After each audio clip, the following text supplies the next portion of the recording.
Hey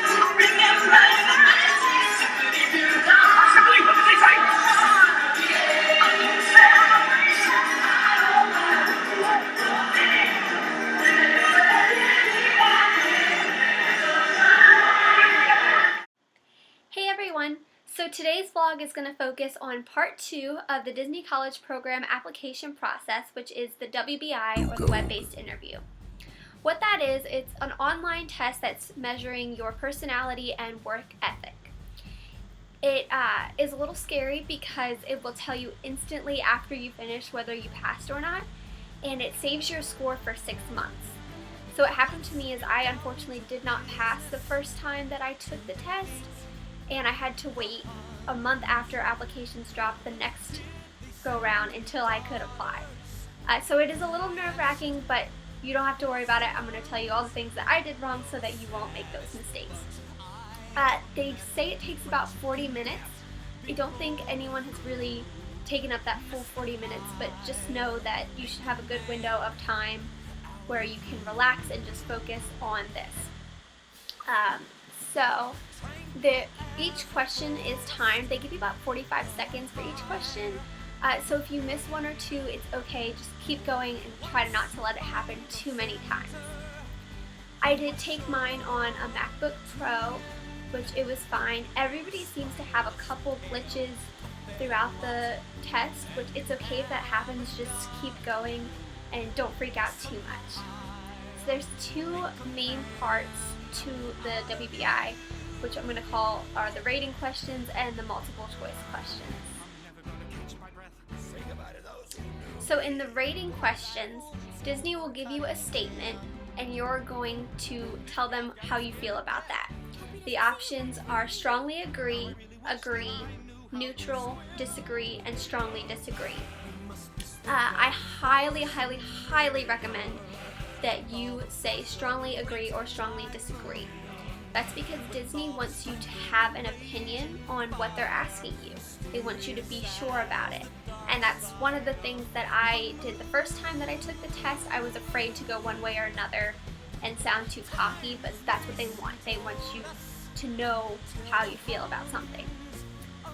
Be honest with your answers because questions will come back again and they want to make sure that you're being consistent. For example, they will say, I am always on time. Strongly agree. I am always late. Strongly disagree.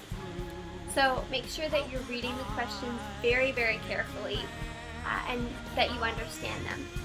If you don't understand what they're asking, which there are a couple that are worded kind of awkwardly, it's okay to put agree or neutral or disagree. If you're not totally sure what they're asking. For example, there was one question that asked, do you like to party? I was kind of confused as to whether they meant Disney parade dance party or college frat party. I wasn't sure, so I think I just said disagree for that one.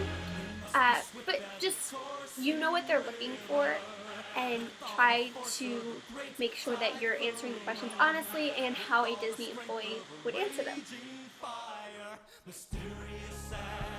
For the multiple choice questions, they're going to look like normal test multiple choice questions. Disney's going to give you normally a situation or topic with answers, and you're going to tell them what you would do in that situation. For example, they're going to say a child is crying, and you're going to respond how you, the Disney employee, would respond. Just think about what you would do and what Disney wants to hear. One thing that really helped me was that I had my roommate sit next to me while I was taking the test. Not so that she could answer the questions for me, but if I was torn between A and B, I could look at her, and in some ways other people know you better than you know yourself. And I could say, I'm torn between these two, what do you think? And she could say, well, in this situation you did this, so I would say B. And that just helped calm my nerves down as well, and if there were any technical glitches, she was there to freak out with me. So I highly recommend having someone that you trust next to you while you're taking the test. Just remember to be honest. You know what Disney's looking for. They want passionate, positive, hardworking people and perfectionists that really want to be there. So be yourself, but if you really want to get in, you kind of tailor your answers to what you know that they want to hear. Don't be afraid to brag about yourself.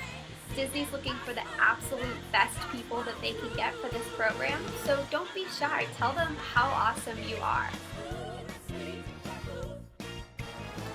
So hopefully you'll get a notification that says, congratulations, you seem like a very strong candidate for the DCP. Please move on to the phone interview.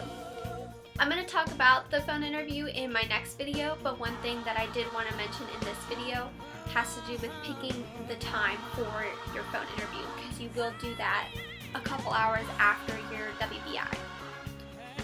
Just a tip that I picked up from my research was that you obviously want to make sure that your time for the phone interview works best for you. I'm a night person, but I took my phone interview in the morning because I knew I didn't want to be stressing out about it all day.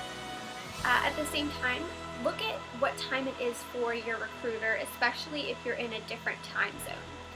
You don't want to be making them call you super early or super late in their day, and I would also be cautious of looking at if it might be around their lunch break or things like that. So the recruiters are in Orlando. I would highly recommend looking at what time it is for them and for you. So good luck, and I will see you next time for the phone interview. Thanks guys, have a magical day.